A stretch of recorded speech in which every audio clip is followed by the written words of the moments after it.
노가도록 하죠. 다 같이 읽겠습니다. 여호와께서 또 말씀하시되 시온의 딸들이 교만하여 느린 목 정을 통하는 눈으로 다니며 아기작거려 걸으며 발로는 쟁쟁한 소리를 낸다 하시도다. 그러므로 주께서 시온의 딸들의 정수리에 딱지가 생기게 하시며 여호와께서 그들의 하체가 드러내게 하시리라.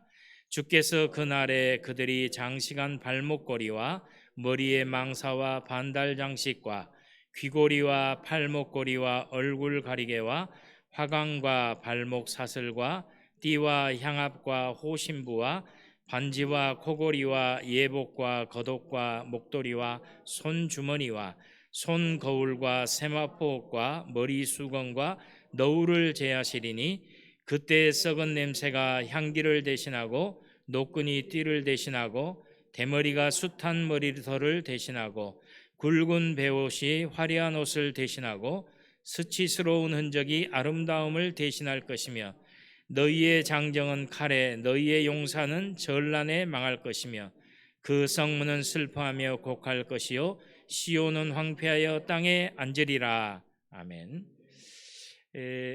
성경을 우리에게 이렇게 본문으로 줄 때 본문이 이렇게 좀 어두운 본문은 사실 읽을 때 우리 마음도 좀 어두워집니다. 여러분 보면 이 말씀은 심판에 대한 이야기거든요.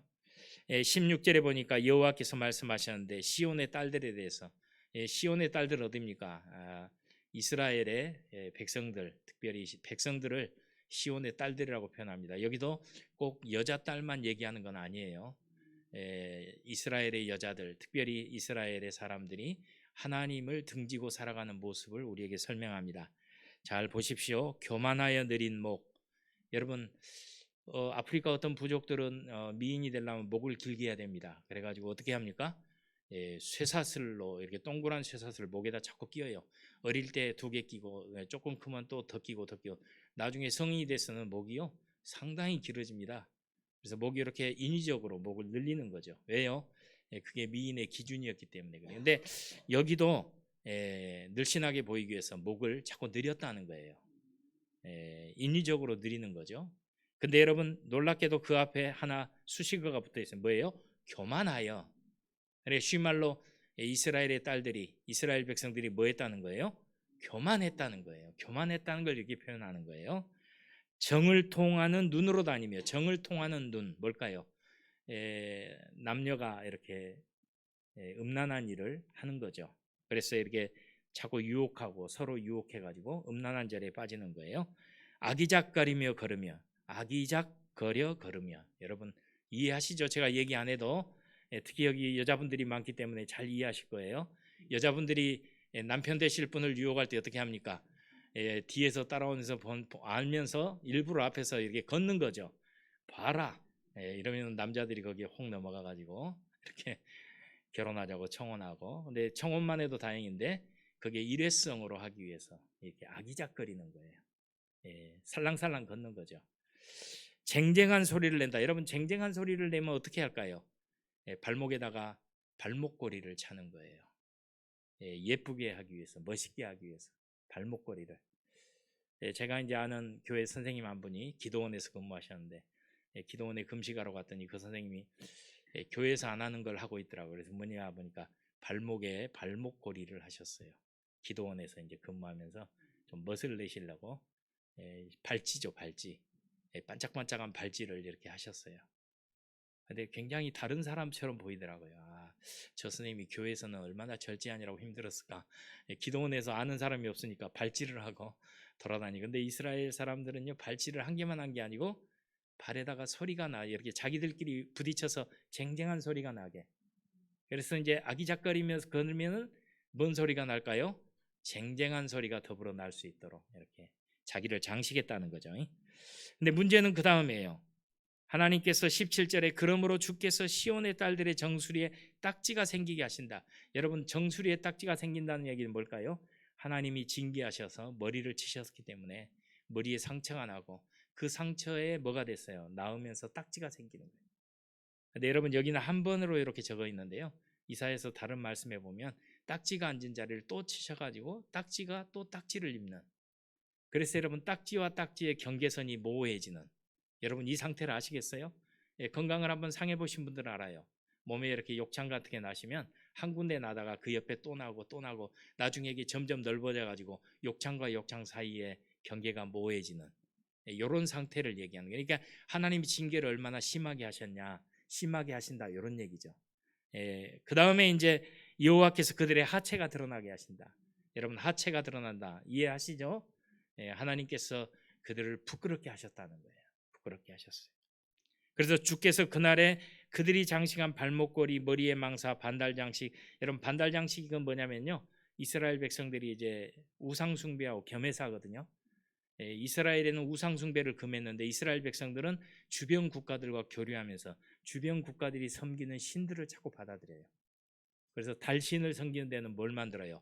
반달 장식을 만들어서 장식품으로 귀걸이도 찾고 목걸이도 찾던 거죠. 그래서 영화 같은 데 보면 그 이스라엘 주변의 그 민족들이 여러분 전쟁 같은 거 할 때 목걸이 같은 걸 잔뜩 차고 이렇게 막 반짝반짝하면서 전쟁하잖아요. 그게 왜 그럴까요? 우상 숭배의 일종이죠. 그래서 오늘 이 말씀은요, 철저하게 세속화된 삶에다가 뭐가 섞이는 거예요? 우상 숭배가 섞이는 거예요.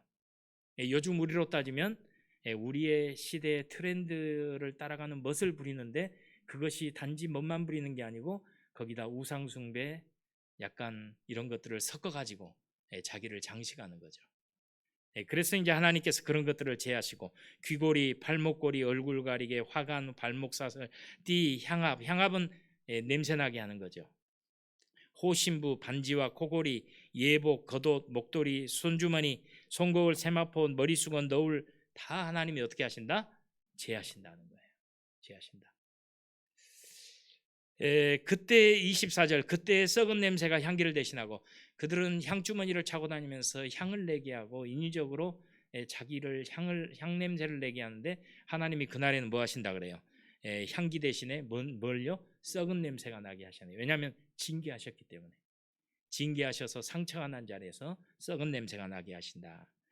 그 다음에 노끈이 띠를 대신하고 장식 띠를 대신해서 노끈이, 여러분 노끈은 뭘 의미할까요? 자, 노끈이 뭘 의미할까요?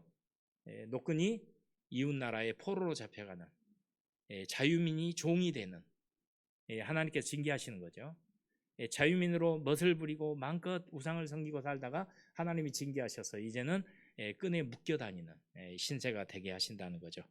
그 다음에 머리털이 풍성한 사람을 하나님 뭐가 되게 하셔요? 대머리가 되게 하신다. 한번 상상해 보세요. 여자분들이 징계를 받아갖고 대머리가 됐어요. 얼마나 끔찍해 보이겠어요. 그런 얘기입니다. 굵은 배가 화려한 옷을 대신하고 수치스러운 흔적이 아름다운 옷을 대신하고 그들은 외모의 아름다움을 추구했는데 하나님이 외모 아름다움 대신에 뭘 주신다? 수치스러운 자리, 수치스러운 얼굴을 주신다는 거예요. 그리고 25절, 26절 너희의 장정은 칼에 너희의 용사는 뭐에? 전란에 전쟁통에 망하게 될 것이다. 그래서 이스라엘의 딸들이 뭐한다? 슬피 울고 곡하고 시온이 황폐하게 될 것이다. 하나님의 심판에 대한 이야기입니다. 하나님이 왜 이렇게 심판을 강하게 얘기하셨을까? 이사야서에 이스라엘 백성들, 자기 백성들을 향해서 하나님이 강하게 얘기하셔요. 이유는 하나입니다. 그들이 우상 숭배와 욕망에 이끌려서 치장하는 일에 열심을 내다가 하나님과의 관계를 망가뜨렸다는 거예요. 여러분, 사람들이 자기를 치장하는 일이 관심이 많습니다. 요즘 우리 사회 어떻습니까? 여자분들만 치장하지 않잖아요. 요즘 남자들도 문신을 해요. 어디 문신을 해요? 눈썹 문신을 해요. 눈썹 문신을. 제가 어디 큰 교회 예배드리는 때 이제 영상으로 봤는데 영상이 가끔 이제 성도들 앉아 있는 데를 카메라로 싹 돌리잖아요. 근데 이렇게 보는데 안 봐야 될 걸 봤어요. 뭘까요? 거짐 앉아 있는 모든 분들이 뭘 했어요? 눈썹 문신을 하셨더라고. 저도 몰랐는데 눈썹 문신이 알고 보니까 눈에 확 띄더라고요. 카메라가 잠깐 돌아가는데 거의 눈썹 문신을 하셨어요. 요즘 우리나라 트렌드예요. 그래서 요즘은 젊은 사람이나 나이 드신 분들이나 문신하고 또 자기를 장식하고 자기를 아름답게 꾸미고 이런 일들에 굉장히 열심히 있습니다. 근데 자기를 장식할 때는 자기를 돋보이게 하는 데도 있지만 자기의 부끄러움을 감추는 데도 있어요. 그래서 지금 머리가 조금 없는 분들이 머릿속에도 문신을 한대요. 머릿속에 아세요? 저도 좀 고민을 했어요. 가운데 중심머리가 좀 없다 보니까 문신을 좀 하면 까맣게 보인다는데 뭐 이러면서 좀 고민을 하는데, 여러분 이 자기의 부끄러운 걸 가리는데도 우리가 장식을 하는 경우가 있습니다. 그런데 여러분, 하나님께서 우리에게 아름다움을 추구하는 것을 하나님이 금하시는 게 아니에요. 제가 이렇게 얘기하니까 그러면 하나님 우리에게 아무것도 하지 말란 얘기야? 머리 파마도 하지 마? 막 이렇게 생각하시면 안 되고요. 하나님이 우리의 아름다움을 장식하는 걸 금하는 게 아니고, 문제는 어디에 있어요? 내면을 다듬지 않고, 내면의 아름다움은 만들지 않고 뭐만 해요? 겉만. 그래서 여러분, 자기의 욕망에 충실한데 누구에게 충실하지 않아요? 하나님께 충실하지 않는 삶을 사는 거예요. 이게 문제가 되는 거죠. 그래서 여러분 146페이지 아래쪽에 보면 그런 말씀이 있습니다. 그렇다면 행복한 성도가 되기 위해서 어떻게 해야 신부처럼 깨끗하고 아름답게 단장한 삶을 살 수 있는가? 주님의 신부처럼 되기 위해서 우리가 내면의 아름다움, 하나님이 보실 때 우리 영적이고 우리 내면적인 면들이 아름답게 보이는 성도가 되기 위해서 우리는 어떻게 해야 되냐? 여러분, 이 성경 말씀을 이제 우리가 구역공과를 공부하다 보면 항상 핵심은 어디에 있습니까? how, 어떻게 할 거냐, 여기에 있어요. 그래서 여러분들이 구역에서 공부를 나눌 때도 항상 이 부분에 집중해야 됩니다. how에 중요해요. 어떻게 할 거냐, 어떻게 살 거냐, 어떤 것을 해야 될 거냐, 이게 중요하다는 거예요. 그래서 거기에 여러분들이 집중하셔야 된다는 것입니다. 그래서 성경은 우리에게 어떻게 하면 신부처럼 깨끗하고 아름답고 순결할 거냐. 근데 이 순결하다는 단어가 사실 성경에 보면요, 거룩하다라는 단어와 혼용해서 씁니다. 거기다가 더 나가면 청결하다, 정결하다, 시편을 보면 정결한 이런 얘기가 나올 때는요, 거짐 대부분 바로 이 순결하다 이 단어랑 섞여서 쓰고 있어요. 그러니까 이제 성경을 보면 로마서 12장 1절부터 2절 말씀 한번 우리 다 같이 한번 읽을까요? 시작. 그러므로 형제들아, 내가 하나님의 모든 자비하심으로 너희를 권하노니 너희 몸을 하나님이 기뻐하시는 거룩한 산 제물로 드리라. 이는 너희가 드릴 영적 예배니라. 너희는 이 세대를 본받지 말고 오직 마음을 새롭게 함으로 변화를 받아 하나님의 선하시고 기뻐하시고 온전하신 무엇인지 분별하도록 하라. 여러분, 여기서 중요한 말은요, 우리가 하나님께 드려지는 사람이라는 거예요. 우리의 삶은 하나님께 드려지는 삶이에요. 그러니까 우리가 늘 신앙생활하면서 놓치는 부분이 우리가 하나님께 드려지고 있다, 이걸 놓치는 거예요. 우리는 대신에 하나님이 늘 우리에게 뭔가를 제공하신다, 이렇게 생각하는 경향이 많거든요.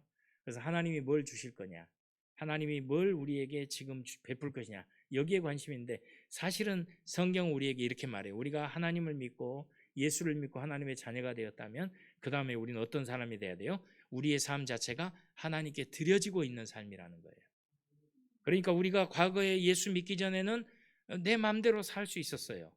내 마음대로 살아도 다른 사람은 손가락질하도 하나님은 내게 손가락질하지 않았어요. 왜요? 하나님의 것이 아니었기 때문에. 물론 이렇다고 해서 하나님이 모든 우주에, 모든 지구에 있는 사람을 사랑하지 않는 건 아니에요. 그런데 여러분, 예수를 믿고 예수의 보혈로 구속함을 받고 하나님의 것이 되었다고 성령께서 딱 인치시면 그 다음에 그게 누가 돼요? 하나님의 것이 되는 거예요. 그래서 그 인이 성령께서 인치실 때 그 인이 누구의 이름으로 쳐져요? 예수 그리스도의 이름으로 인이 쳐지고 하나님의 것이 되는 거예요. 그래서 여러분, 오늘 여기에 있는 우리는 다 누구의 것입니까? 하나님의 것이에요. 이게 이렇게 돌아다녀도 우리가 세상 나가서 사람들 속에 섞여 있어도 하나님은 당신의 것을 기가 막히게 아시는 거예요. 그래서 이건 내 자녀고 내 백성이구나, 딱 아시는 거죠. 그런데 문제는 뭐예요? 우리가 이 하나님의 백성이 된 다음에는 우리가 살아가는 모든 순간이 하나님이 받으시는 삶이라는 거예요. 하나님이 받으셔요. 그래서 이걸 성경적으로 얘기하면 제물이 되는 삶이다. 제물이 되는 삶. 우리가 날마다 하나님께 드려지는 제물처럼 하나님 앞에 사는 거죠. 근데 여러분, 죽어서 드린 제물이 아니고 우리는 어떤 제물이에요? 살아 움직이는 제물이라는 거예요. 하나님은 우리 목숨을 죽여서 바치는 게 아니고 우리가 이 세상에서 하루하루를 살아가면서 순간순간을 살아가면서 하나님께 드려지는 삶을 살기 때문에 이게 산 제물이다, 이렇게 얘기하는 거죠. 그래서 우리는 2절에 자연스럽게 이런 결론에 이릅니다. 너희는 이 세대를 본받지 말라. 우리가 살고 있는 이 세대를 본받지 말라는 거예요. 이건 뭐냐면 우리가 세속적인 삶을 본받아서 그 삶을 따라가지 말라는 거예요. 오직 마음을 새롭게 함으로 변화를 받아 하나님이 선하고 기뻐하시고 온전한 뜻이 무엇인지 어떻게 알아? 분별하라. 알아야 따라갈 거 아니에요. 그래서 분별하고 하나님의 뜻을 쫓아서 살아라. 이렇게 말씀하는 거죠. 왜 그럴까요? 하나님이 자기 백성은 하나님처럼 순결하고 거룩한 자리로 하나님 우리를 부르고 계셔요.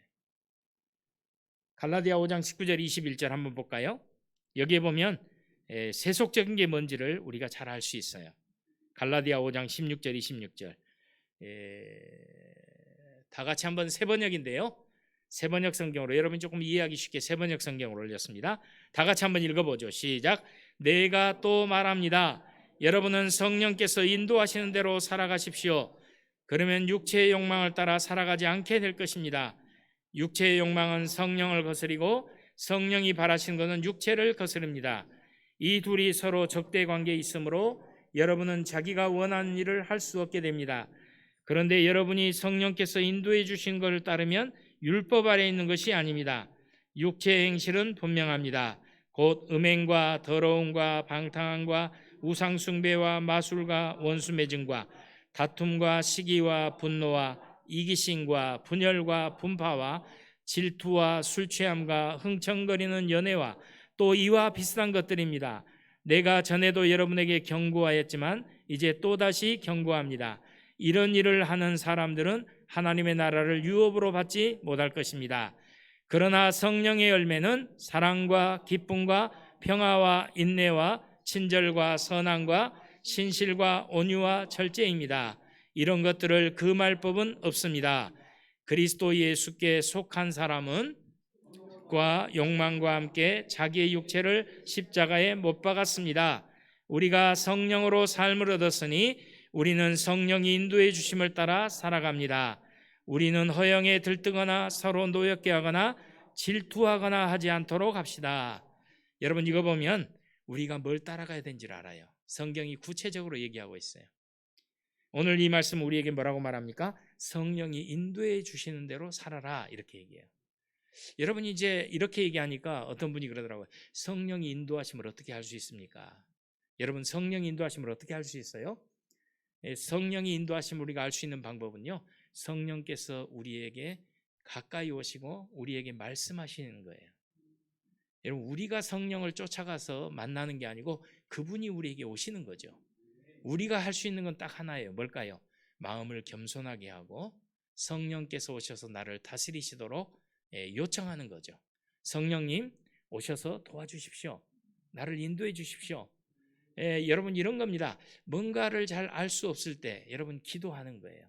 성령님 이럴 때는 제가 어떻게 해야 되는지 저를 좀 인도해 주십시오.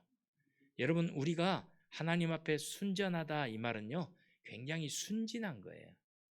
그러니까 우리가 우리를 의지하지 않는 거예요. 우리가 알고 보면 세상에서 배울 만큼 배우고 일할 만큼 하고 세상에서 지혜로울 만큼 지혜롭고 난다 긴다 하잖아요. 근데 하나님 앞에만 서면 이런 상태가 되는 거예요. 주님, 저는 잘 모르겠어요. 주님이 저를 지도하시고 인도해 주셔야 됩니다. 이렇게 요청하는 거죠.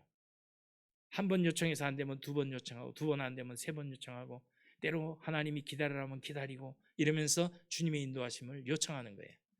여러분 사실 이렇게 말하지만 저도 목회하기 전에는 성령의 인도하심이 그렇게 실감나지 않았어요. 왜 그랬을까요?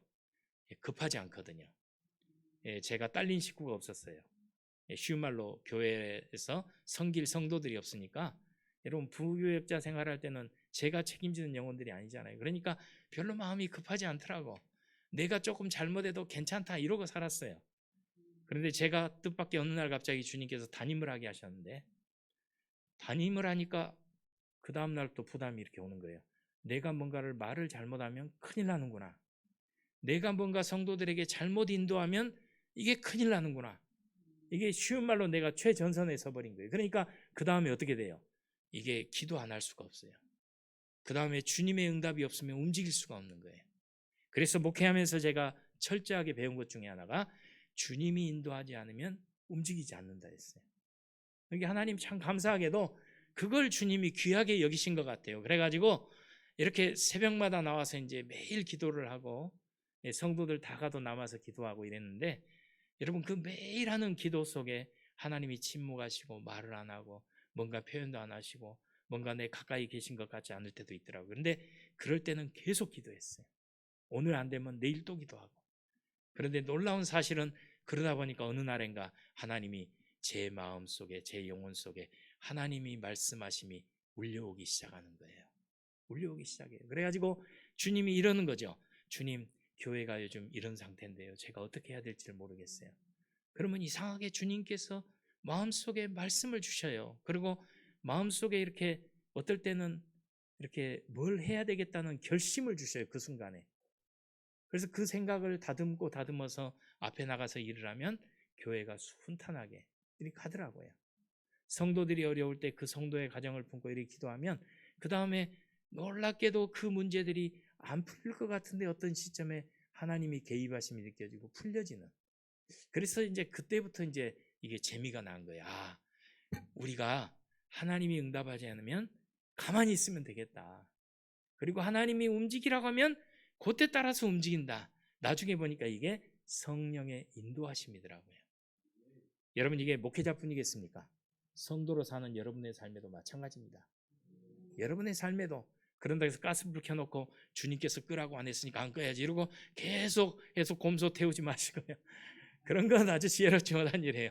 계속 불을 보면서도 주님 언제 끌까요? 이건 멍청한 짓이죠. 그런 얘기가 아니고요. 주님께서 우리를 인도하시는 때, 인도하심이 필요한 순간, 명확하게 주님의 뜻은 우리가 구할 필요가 없는 거예요. 근데 이게 약간 주님이 뭐라고 하셔야 되는데 이런 게 있어요. 그때는 여러분 분명하게 주님의 인도하심을 구하십시오. 그런데 오늘 보니까 거기에는 이런 게 있어요. 우리의 육체의 욕망을 따라 살아가지 않도록. 여러분 육체의 욕망을 따라 살아가는 일이요 얼마나 교묘한지 모릅니다. 우리 마음속에 이 유혹이 얼마나 교묘하게 오는지 몰라요. 아리까리한 거예요. 이게 진짜 주님의 뜻일까? 진짜 이게 내 욕심일까? 요 경계선이 불분명할 때가 와요. 그때 여러분 뭐 해야 돼요? 기도하셔야 돼요. 어떻게 기도하셔야 돼요? 순전하게 기도하셔야 돼요. 그때 여러분 여러분의 욕망을 갖고 기도하기 시작하면 희한해요. 같은 기도를 하는데도 자꾸 욕망을 향해서 응답이 주어지는 것 같아요. 주님께서 이걸 허락하시는 거야. 이러는 것 같아요. 그리고 자꾸 거기에 현혹되는 거죠. 제가 어디 기도원에 갔는데 파일럿을 한 분 만났어요. 파일럿. 아시아나 항공 기장이에요. 그분과 같이 기도하면서 교제했는데 그분이 나중에 이런 얘기를 하더라고요. 자기는 뭐 때문에 기도하라냐? 이거 방송에 나가야 됩니까? 안 나가도 되죠. 방송에 안 나가면 해도 될 것 같아요. 이분이 왜냐하면 이런 말씀입니다. 보십시오. 음행과 여러분 아시죠? 금방 얘기한 게 음행이에요. 더러움과 방탕과 우상숭배, 마술, 원수매점, 다툼, 시기와 분노, 이기심, 분열, 분파, 질투, 술취함, 충청거린 연애.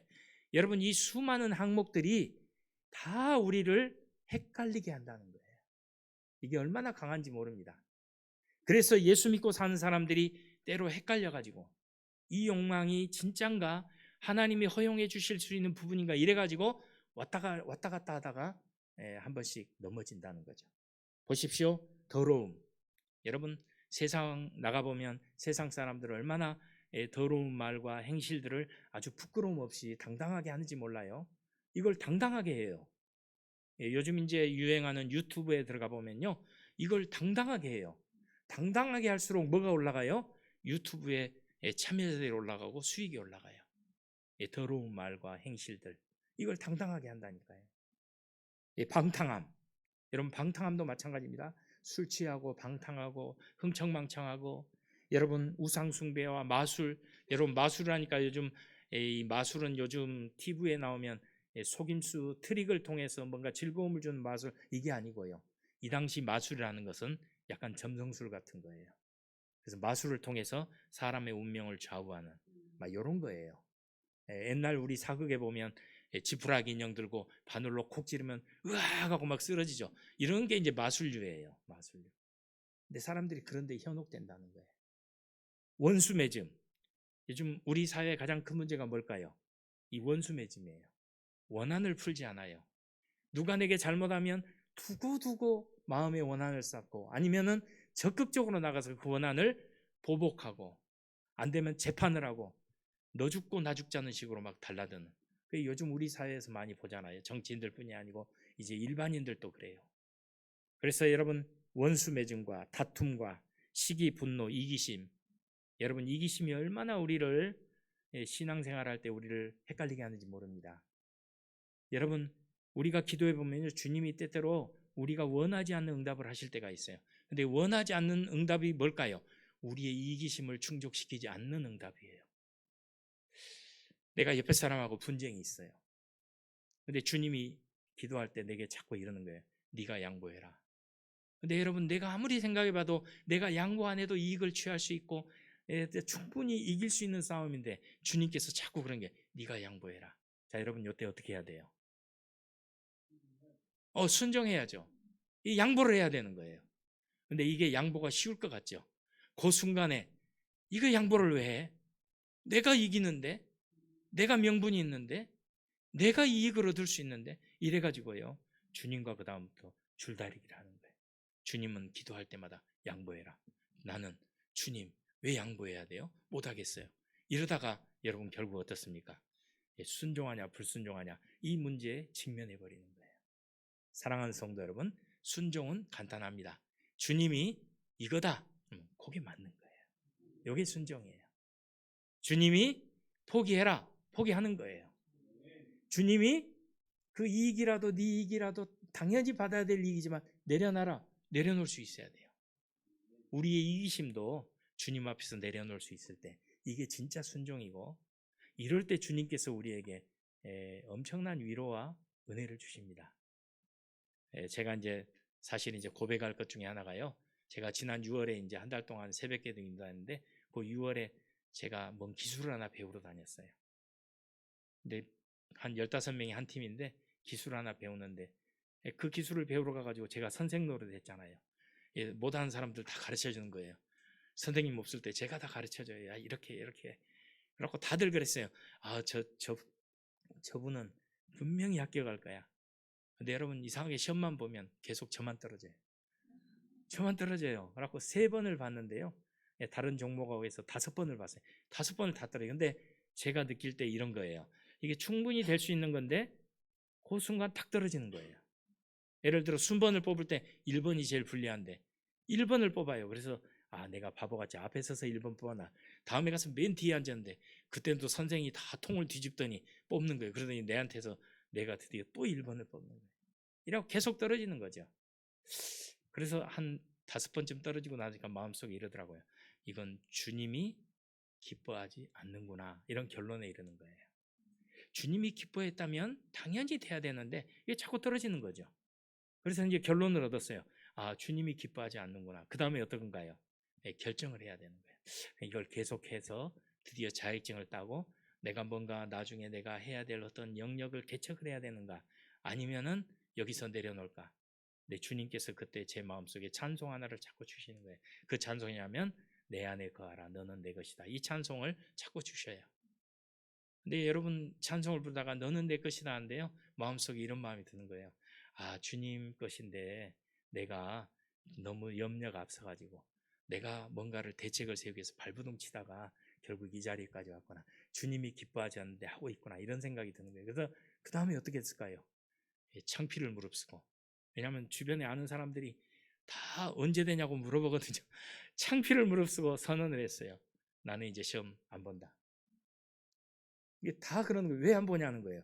충분히 되는데 우연찮게 안 됐을 뿐인데 왜 안 하는 거예요? 간단해요. 주님이 기뻐하지 않으면 안 한다는 거예요. 여러분 이게 성령이 인도하실 때 순종하는 우리의 삶이에요. 주님이 기뻐하지 않으면 안 한다는 거예요. 이게 미래의 대책이 될 수 있는데도 포기할 수 있어요. 이게 당장의 어떤 이익이 될 수 있는데도 포기할 수 있어요.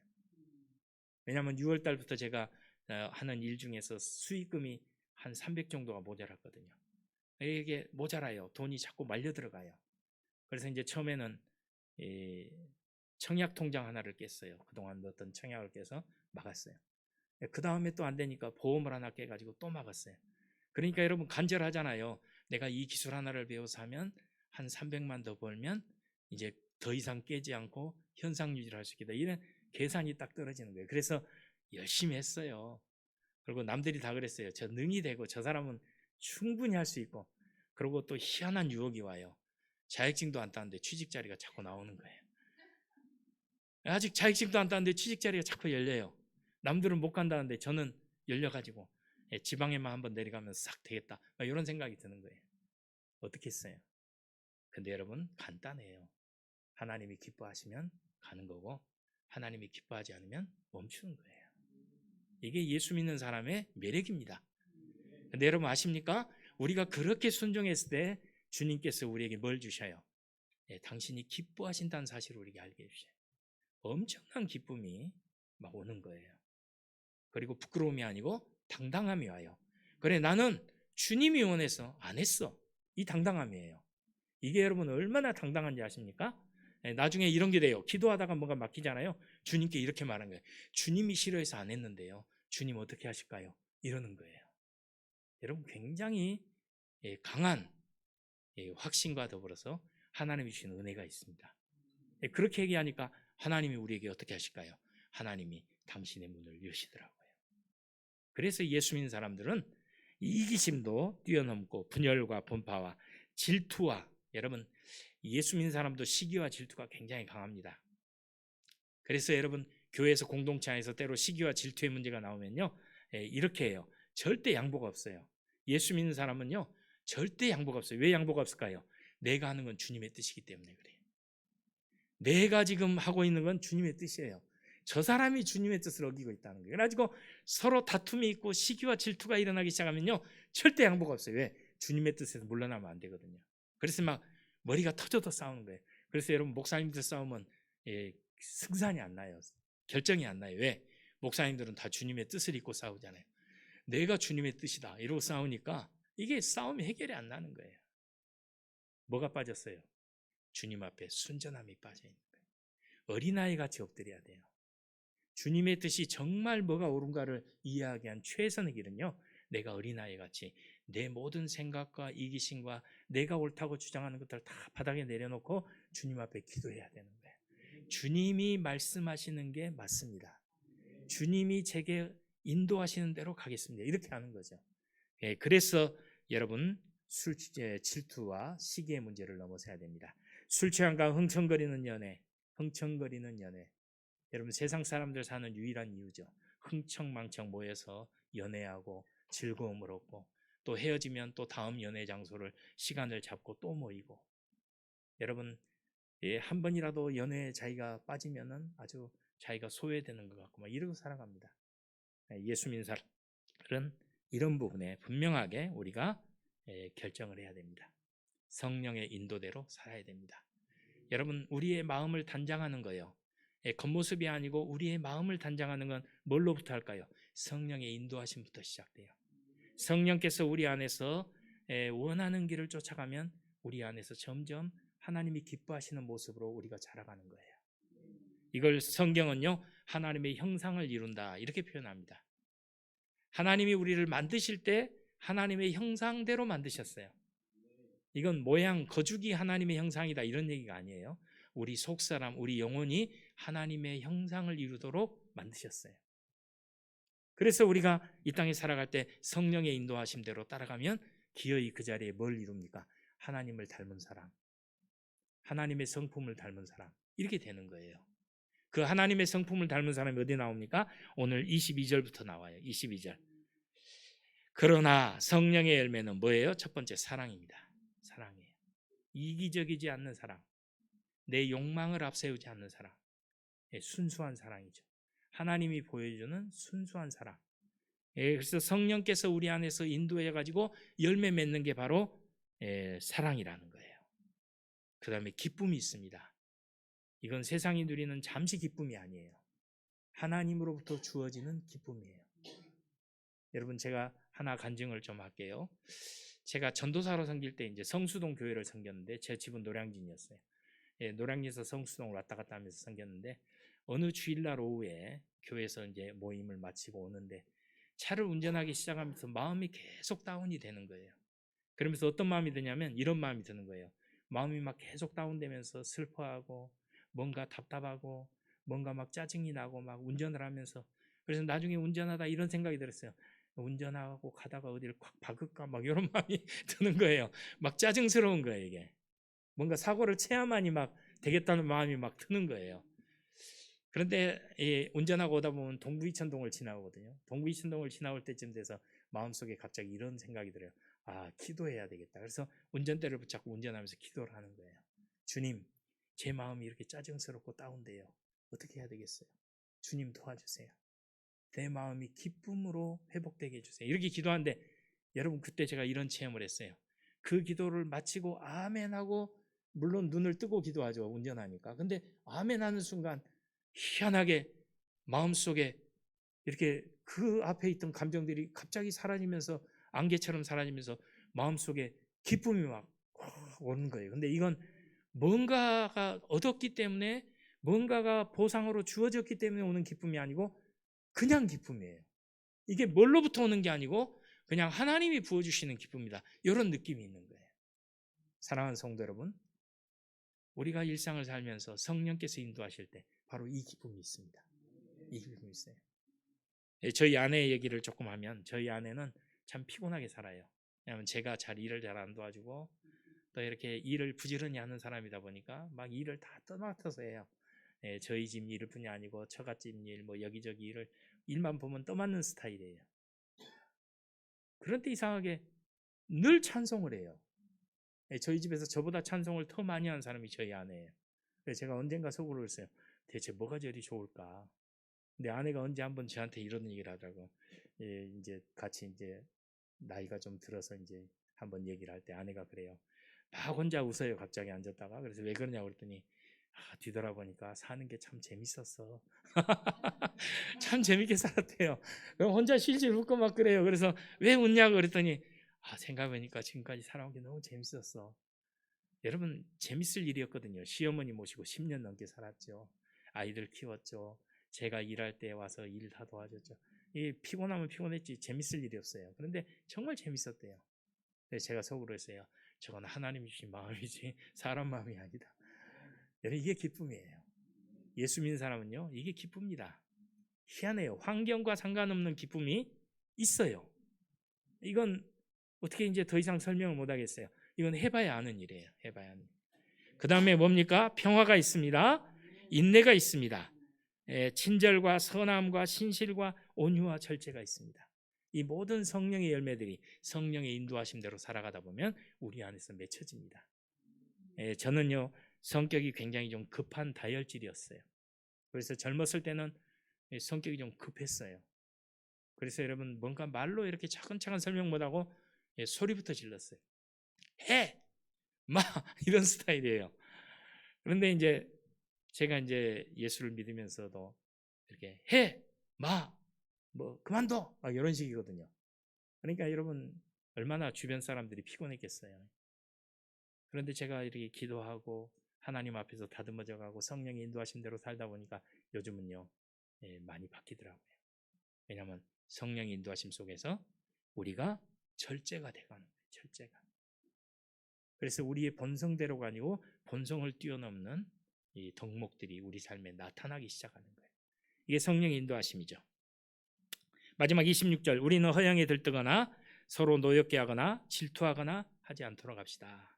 공동체 안에서 우리가 성령의 인도하심 속에서 서로가 서로를 격동하고 싸우고 다투지 않고 우리가 하나님의 선하신 뜻을 이뤄가야 된다, 이런 얘기입니다. 그래서 이제 오늘 세상 하다 보니까 이제 세상의 유혹을 지나치게 쫓지 마라, 우리가 여기까지 왔어요. 탈무드에 보면 하나님이 하와를 아담의 귀에서 창조하지 않으시고, 왜 그럴까요? 엿듣는 자가 되지 않도록, 아담의 눈으로 하지 않건 하와가 윙크하고 유혹하는 자가 되지 않도록 하기 위해서 하와를 아담의 어디서요? 갈비뼈에서. 또 요걸 비유로 또 이렇게 얘기하죠. 발에서 하는 건 종이 되지 않고 머리가 되는 건 주장하지 않도록 서로 동등한 관계가 되도록 가슴에서 뼈를 빼서 이렇게 하와를 만드셨다, 이런 얘기를 하는데요. 그래서 오늘 이 말씀을 통해서 우리는 세상의 유행을 따라가는데 너무 민감할 필요가 없습니다. 너무 민감할 필요 없어요. 요즘 우리 사회가 세속적으로 보면은 겉으로 드러난 거, 사람들에게 보여지는 거, 여기가 곧 경제력이 되는 그런 사회가 왔어요. 그래서 여러분 잘 보여주면 돈이 되는 그런 시대가 왔어요. 그래서 여러분 아십니까? 뉴스에 보면은 10대 아이들이 중학생 아이들이 나이가 많은 할아버지들한테도 가가지고 돈만 주면 보여줘요. 보여주고 만지게 해주고. 여러분 이런 시대가 왔어요. 이게 우리가 오늘 이 시대를 살면서 세상을 따라가기 시작하면요, 우리도 그와 같이 돼야 되는 거예요.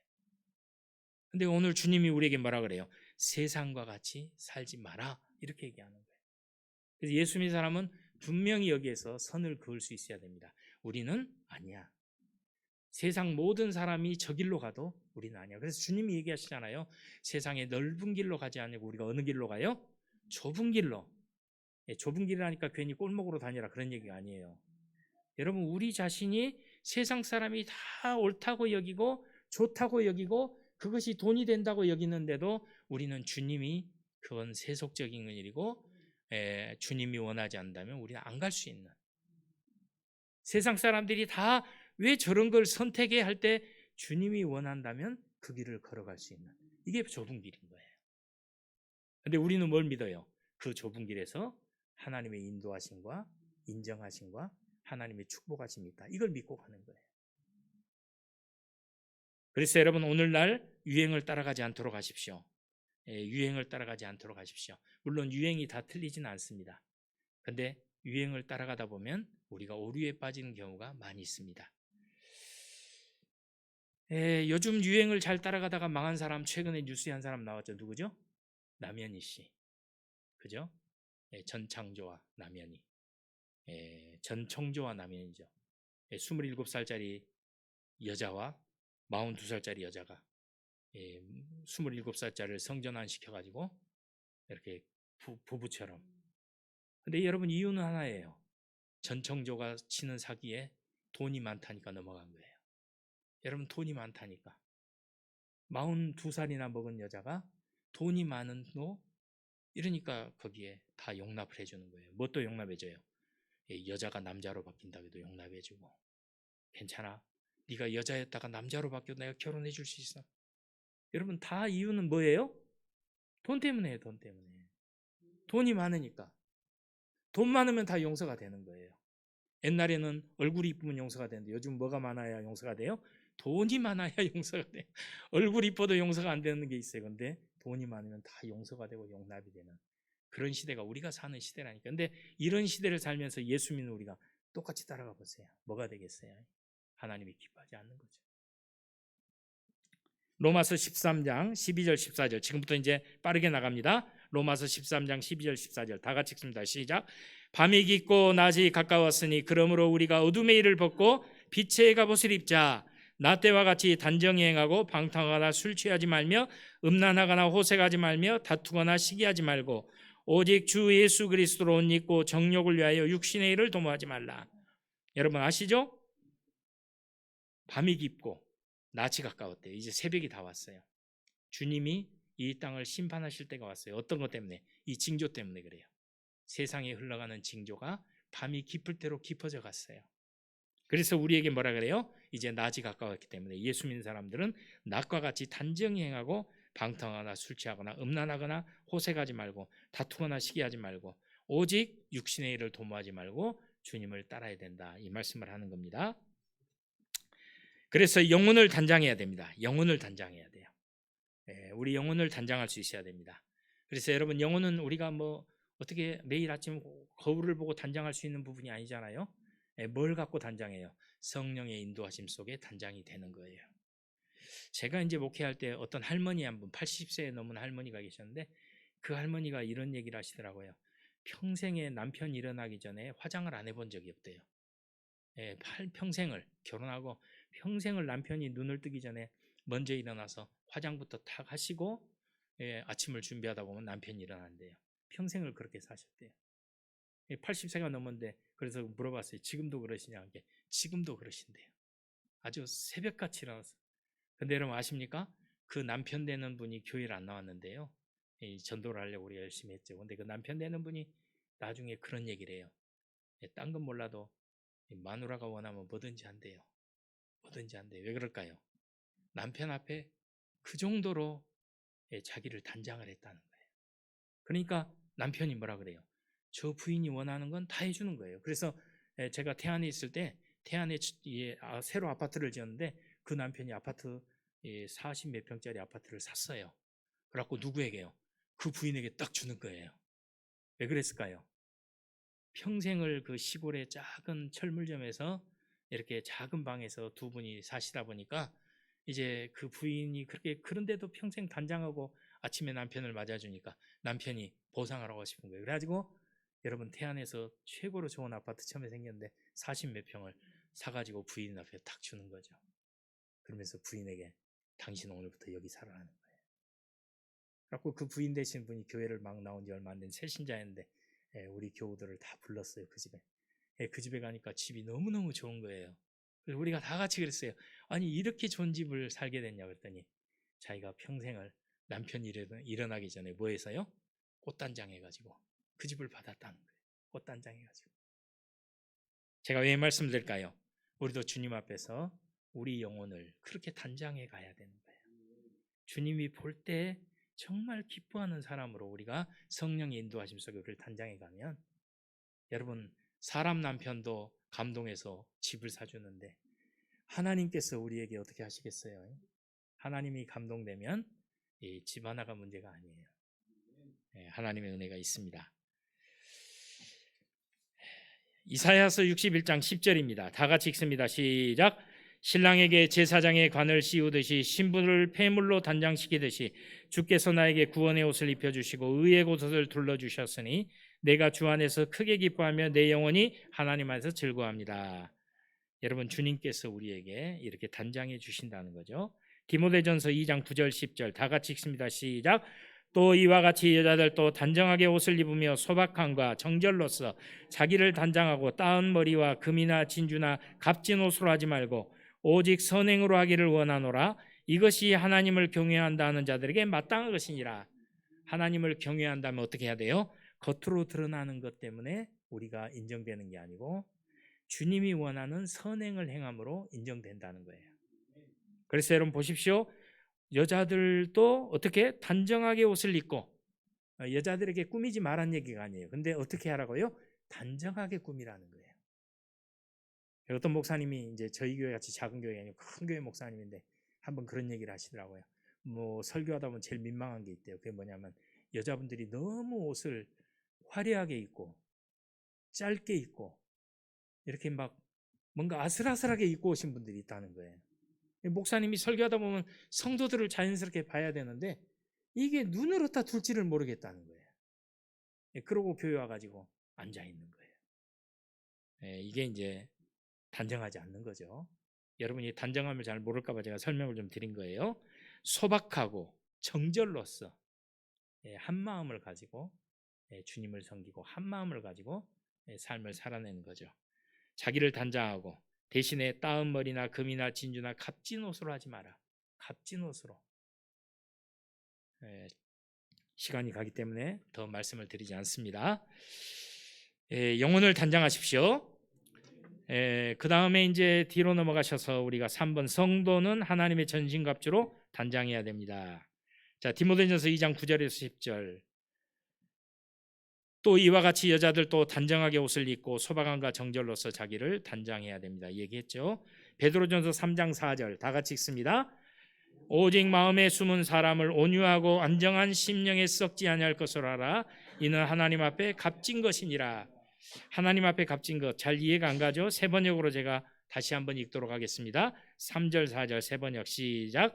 여러분은 머리를 치장하거나 금붙이를 달거나 옷을 차려입거나 하는 겉치장을 하지 말고 썩지 않은 온유하고 정숙한 마음으로 속 사람을 단정하도록 하십시오. 이것이 하나님 보시기에 값진 것입니다. 썩지 않은 온유함으로. 그래서 여러분 사람들을 대하고 하나님 앞에서 온유해야 됩니다.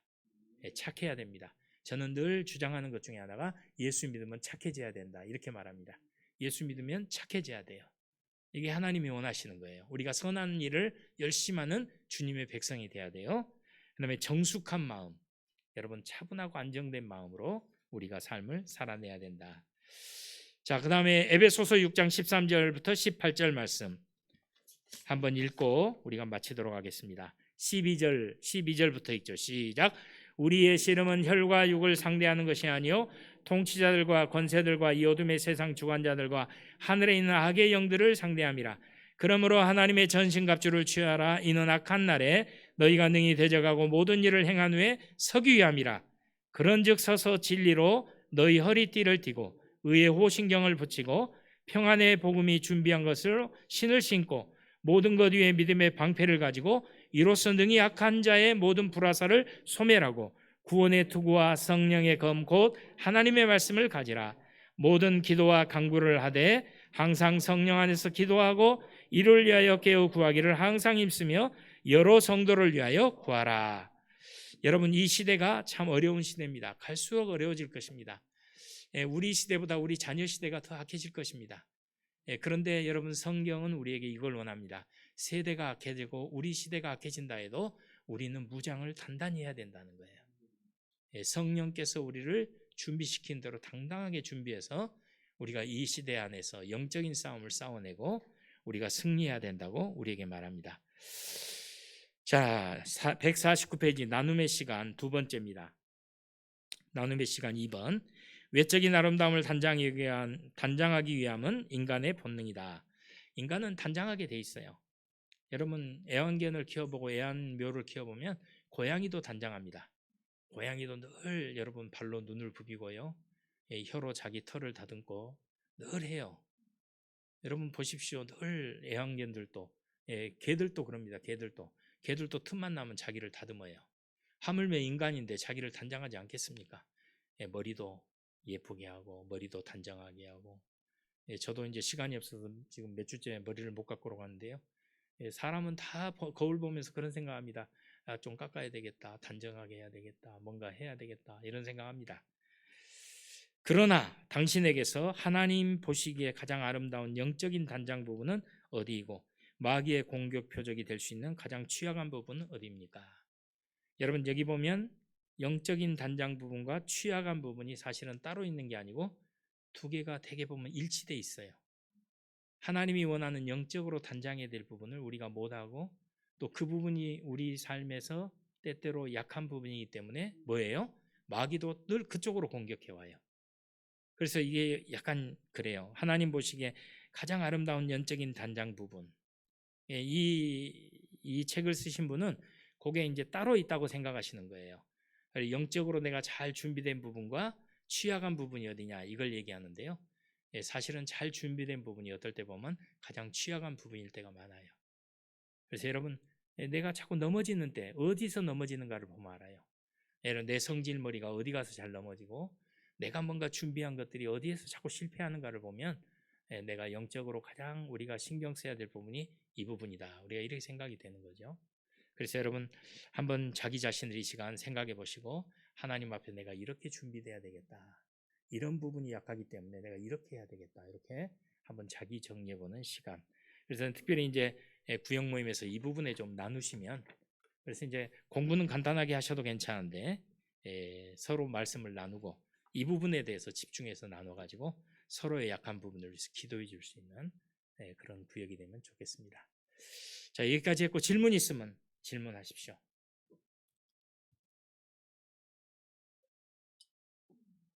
질문 없으십니까? 제가 아내에게 늘 지적받는 부분 중에 하나가 늘 말이 많다는 겁니다. 거기다 말이 많다 보니까 내용을 많이 해야 되니까 또 말도 빨리 하는데 잘 알아들으셨는지 모르겠습니다. 잠깐 기도하고 마치도록 하죠. 사랑하는 아버지, 감사합니다. 오늘 또 귀한 시간 내서 이렇게 주 앞에 모여 머리를 숙입니다. 하나님의 들려주신 말씀 들으면서 우리가 이 시대를 본받지 아니하고 하나님이 원하고 성령께서 인도하시는 대로 우리가 삶을 살기를 이 시간 소원합니다. 우리의 마음과 생각대로, 우리의 육체의 욕망대로, 우리의 정욕대로 살아가는 일이 우리 보기에, 우리 본성에 보기에는 참 좋아 보이고 자연스러울 수 있습니다. 하지만 우리는 성령을 따라 살기를 소원하고 하나님을 믿고 사는 저희들이, 예수 그리스도의 구속으로 새 사람이 된 저희들이 정말 성령의 인도하심 속에 순종하며 살기를 원하오니 성령 하나님 강력하게 오셔서 우리에게 말씀해 주시고 때로 우리의 속 사람이 주님을 따르지 못하는 마음이 있을 때라도 성령께서 강력하게 우리를 통제해 주셔서 우리가 성령을 따라 살아갈 수 있는, 우리의 욕망을 내려놓고, 우리의 욕심을 내려놓고, 우리의 이기심들을 내려놓고 주님을 따라갈 수 있는 성숙한 믿음으로 자라가게 하여 주옵소서. 그래서 하나님이 우리를 바라보실 때 기뻐하시는, 하나님이 즐거워하시는 그런 모습을 우리가 알게 하시고 배우게 하시고, 하나님의 기쁨이 내 안에 충만해지는 은혜가 있게 하시고, 성령 하나님의 위로와 교통과 역사하시는 손이 우리의 삶에 나타나는 복을 허락하여 주옵소서. 오늘 이 자리 머리 숙인 사랑하는 지체들 하나님 붙잡아 주시고, 특별히 영구주간을 맞이해서 외지에 나가 있는 목사님과 사모님, 또 전사님 하나님 붙잡아 주셔서 오고 가는 모든 길과 행하는 길에 평안함과 은혜를 주옵소서. 주의 손으로 다가오고 감사하며 우리 구주 예수님 이름으로 기도합나이다. 아멘. 지금은 우리 구주 예수 그리스도의 은혜와 성령 하나님의 역사하시고 인도하시는 은혜가, 주 예수 그리스도의 그 크신 사랑하심이, 머리 숙인